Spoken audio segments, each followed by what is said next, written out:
I ended up just falling in love with boxing because it was sort of like it was more therapy towards me because it was like giving me something to do, and I wasn't thinking about my mom got injured. I didn't even understand it because I was so young until later in life.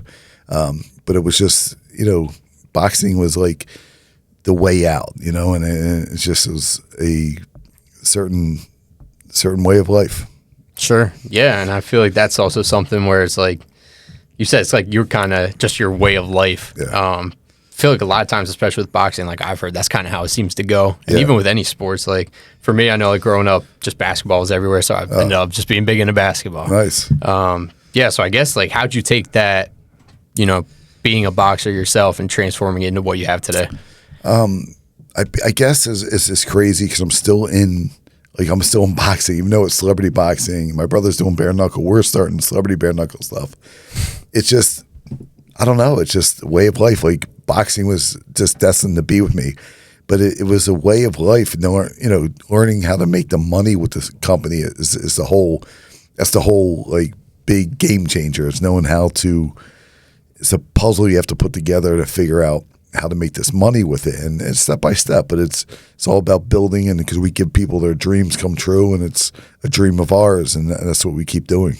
Sure. And I mean, at the end of the day, it is a business, and kind of what we were talking about before we started this, a lot of businesses closed during COVID. It was a rough time for a lot of companies. You shined. Like, how did you figure that out? Man, I'll be honest with you, and that was the worst time of life, obviously to everyone, and just my kid, I was looking at him like, damn, man, what are these politicians doing? They're trying to kill my kid. You know what I mean? Like, I was freaked out, man. I was just like, how is this happening, right?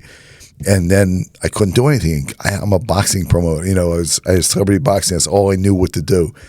I couldn't do fights. They wouldn't let people in. I was sitting still for like over a year, and I was like, what am I going to do, man? I got to do it. And I basically reached out. I saw Lamar Odom's picture, the basketball player, former, two-time champion, and started a Kardashian show. I was like, let me just message, see if he'll do it. So I messaged him. No later than 2 hours later, I got another message. She said, I'd love to do this, man. Can we talk? I said, what? So we set it up. And I already signed Aaron Carter like a year prior to that, but we didn't know who he would fight. And it was such an uneven match. No one would ever approve that anywhere in the world, but I knew Lamar's not as experienced. Aaron Carter, he's a tough kid, but he's gritty and he's going to give it a shot, and he's a big name. I knew it would sell, and it did. It was just like a huge to talk of the country, and I brought in former UFC champion Chuck Liddell to referee, and big actor Ice-T. He was the commentator. And I had all these reality stars on the undercard, and it blew up, man. It was like crazy. Yeah, that's insane. How'd you why'd you think of Lamar Odom? I don't know, man. It was. I always thought about him because I always loved the Kardashian show. I thought it was always fascinating how they became stars. I'm like, your dad was the big attorney for the O.J. Simpson case, and the girls are making millions. I don't know. I just saw Lamar's picture. I was like, damn, Lamar Odom. I was like, I wonder what he's doing now, because I knew he was through some stuff, and I just messaged him. So what do you think about doing celebrity boxing? Got right back to me. We put it together right away.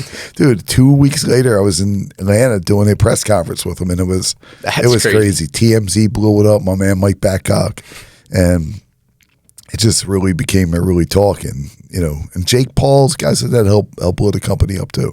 Sure. So from reaching out to Lamar to having the actual fight, how long does that process take? What kind of goes on behind the scenes there? That's funny you said it. So it took me 6 months to put together. So it was end of December. I'm just sitting around like, Christmas vacation. What am I going to do? So I reached out, put it together. Our press conference was in March to kick it off, but we announced it. So we announced it end of January, and it just started rolling, man. We, press conferences, and celebrity boxing was made, man. It was a name. And guys like Jake Paul, because everybody still thinks he's an actor, he's a celebrity. It's celebrity boxing. What him and Mike Tyson did, this is what I did, man. I'm not saying he stole it off me, but basically that's what we do. That's what we've been doing for 20 years plus. And now it's no headgear. Now we're getting into bare knuckle. Me and my brother are talking about doing some, business together with this, and it's just coming to another level. Sure. And with that, I mean, I feel like with the industry you're in, there's got to be some wild cats out there. Do you have any like what's the craziest story you have from hosting? Well, I was so excited to go to South Florida, man. It was back in 2012. I was real excited. I couldn't wait to get to. I was like, I know South Florida can make it. And I get there. I said, who would be the right guy for it? So right off the bat, Jose Canseco is a former big baseball legend. He fought for me several times. I make the announcement there. He was coming. We did it at the Passion nightclub at the Hard Rock Casino. I show up at the weigh-in. Everybody's there. Jose's there, but it wasn't Jose.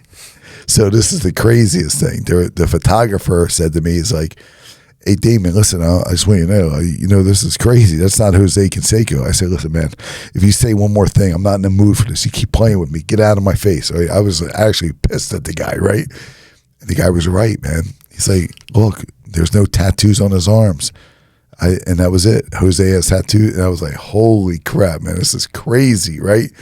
And we sort of like started yelling back and forth, me and the Canseco guy, and it just became like a national story. Everybody was talking about it. Canseco's twin shows up. I mean, we still put the event on, but it just wasn't, it took that's probably the craziest of celebrity boxing. It's been a lot, though. Yeah, I mean, I couldn't even imagine. What are you like, when you find out that it's true, what's going through your head? Man, I'll tell you, this is 13 years ago, I was like,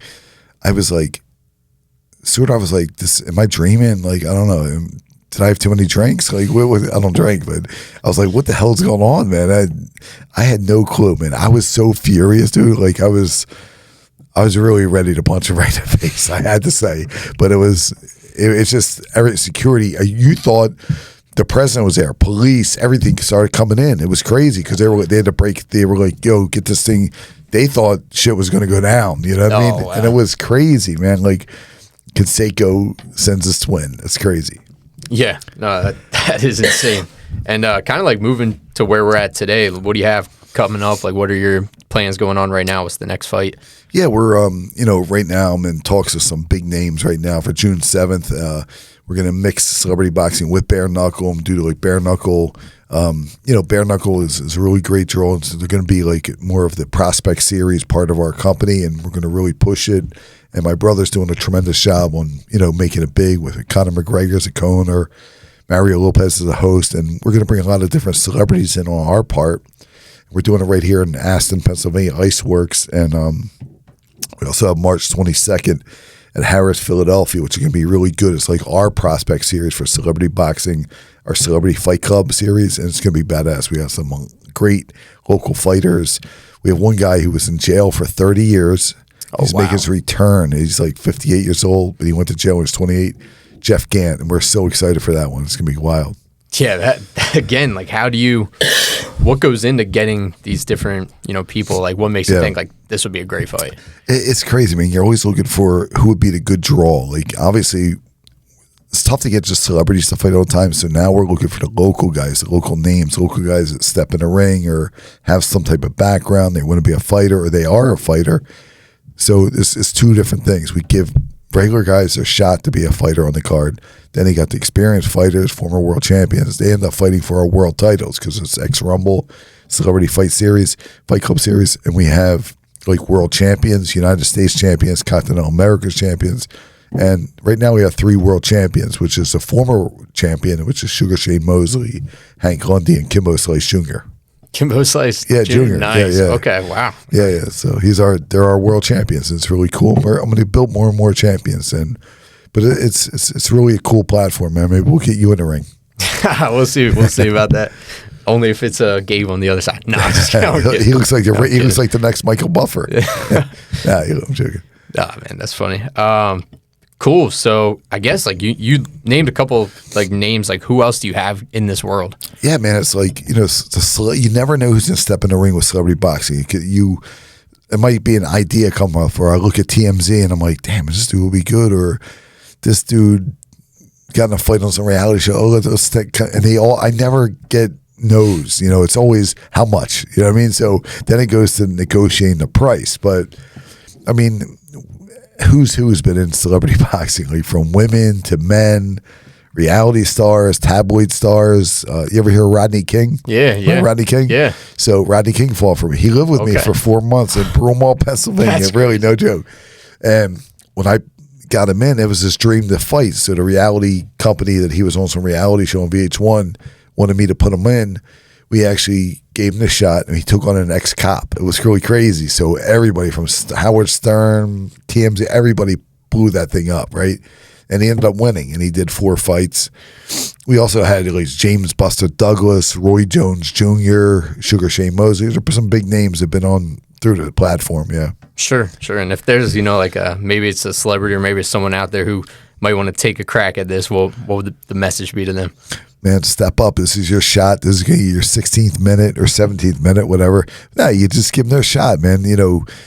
It's a good way for celebrities and people to get business. Like boxing, when you do a face-off, hundreds of people show up. So now it's like a marketing. It becomes not just a fight, it's marketing. It's publicity. So it's all about who that person is to take them to that level. Sure. And I mean, you're putting on all these, events. What is like the most thrilling part for you? Honestly, man, like knowing that I'm getting somewhere after each event. Like if I sell it out or do a good crowd and the fights are good, like we used to do headgear, and that sort of really took a lot away from it. Now we do no headgear and less people are getting hurt. It's crazy. Like, but you see knockouts and stuff like that. You see what people want to see. People want to see brutality, and celebrity boxing is becoming that because we're going to do X Rumble with the bare knuckle and bare knuckle fighting championships, my brother's company. So it's everybody wants to see the knockout of the night, fight of the night, and fighter of the night.